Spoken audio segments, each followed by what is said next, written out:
আসসালামু আলাইকুম, welcome back to my channel. তো আশা করি সবাই ইমান এবং স্বাস্থ্যে ভালো আছেন। আলহামদুলিল্লাহ আমিও ভালো আছি। তো জিম থেকে আসার পর আমার ক্ষুধা লেগেছে। তাই ভাবছি অবশ্যই প্রোটিন হেলদি কিছু খেতে হবে।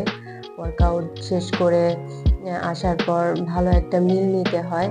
কারণ আমরা যখন ওয়ার্কআউট করি তখন আমাদের শরীরে অনেক এনার্জি লস হয়। সেটাকে রিকভার করার জন্য মাসলগুলাকে গ্রো আপ করার জন্য অবশ্যই প্রোটিন জাতীয় কিছু হেলদি একটা মিল নিতে হবে।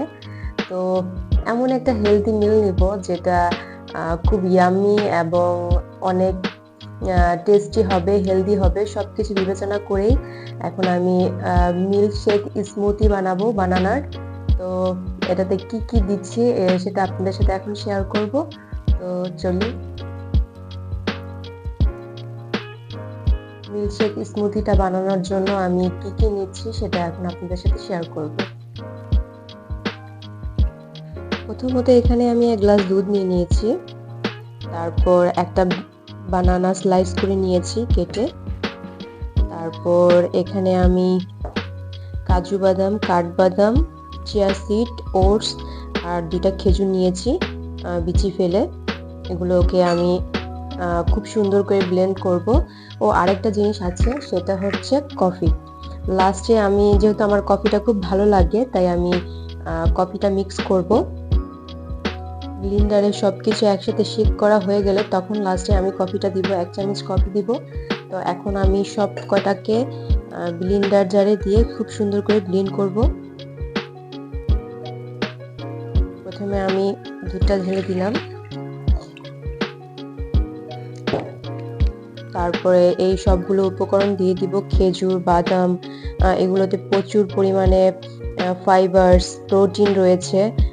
তারপরে এখানে আছে ওটস আর চিয়া সিড, এগুলোতে প্রচুর পরিমাণে গুড ফাইবারস রয়েছে, ক্যালসিয়াম রয়েছে, আরও বিভিন্ন রকমের উপকারিতা।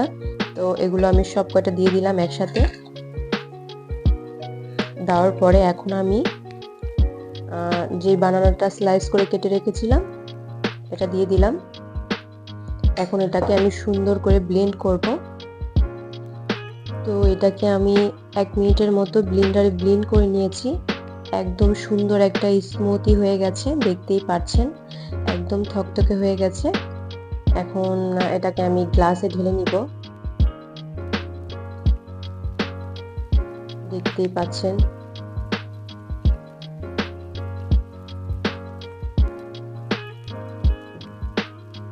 এখন এটার সাথে আমি কফি মিক্স করব 1 চা চামচ। এখন 1 চামচ কফি পাউডার দিব আমি।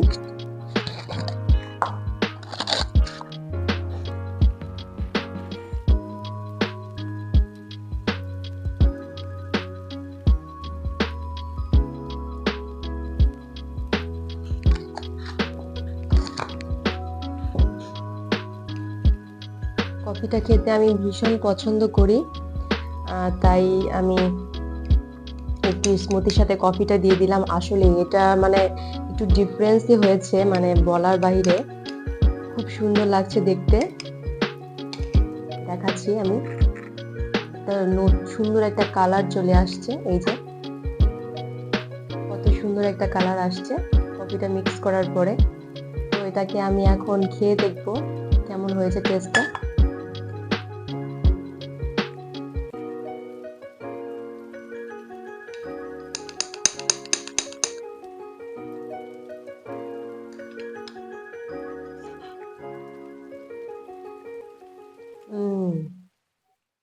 জাস্ট অসাধারণ, মানে বলে বোঝানো যাবে না যে কতটা টেস্টি হয়েছে এই স্মুথিটা। হুম অনেক বেশি টেস্টি। আসলে আমরা চাইলে এরকম একটা হেলদি খাবার ঘরেই বানিয়ে ফেলতে পারি। বাইরের হাবিজাবি না খেয়ে ঘরের মধ্যে এরকম যদি হেলদি খাবার আমরা খেতে পারি, ইনশাল্লাহ আমরা অসুস্থ হব না। আমাদের টেস্টটাও থাকবে, প্লাস আমাদের হেলথের জন্য অনেক ভালো হবে। খুব অল্প কিছু উপকরণ দিয়ে আমি এটাকে বানিয়েছি।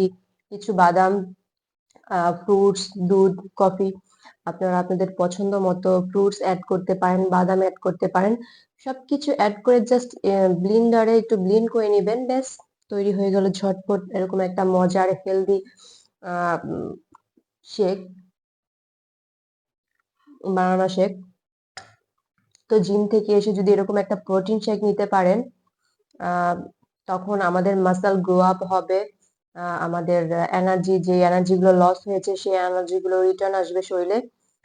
মোট কথা আমরা সুস্থ থাকবো প্লাস টেস্টিও। তাই নিজের স্বাস্থ্যের কথা চিন্তা করে সবসময় এরকম বাসায় মজার মজার খাবার বানানোর চেষ্টা করবেন। এই স্মুদিটা বাসায় করে ট্রাই করে দেখতে পারেন। খুব মজার একটা ড্রিঙ্কস। তো যারা আমার চ্যানেলে নতুন তারা আমার চ্যানেলটাকে সাবস্ক্রাইব করবেন, লাইক কমেন্ট শেয়ার করে পাশে থাকবেন। সবাই ভালো থাকবেন। Take care. আল্লাহ হাফেজ।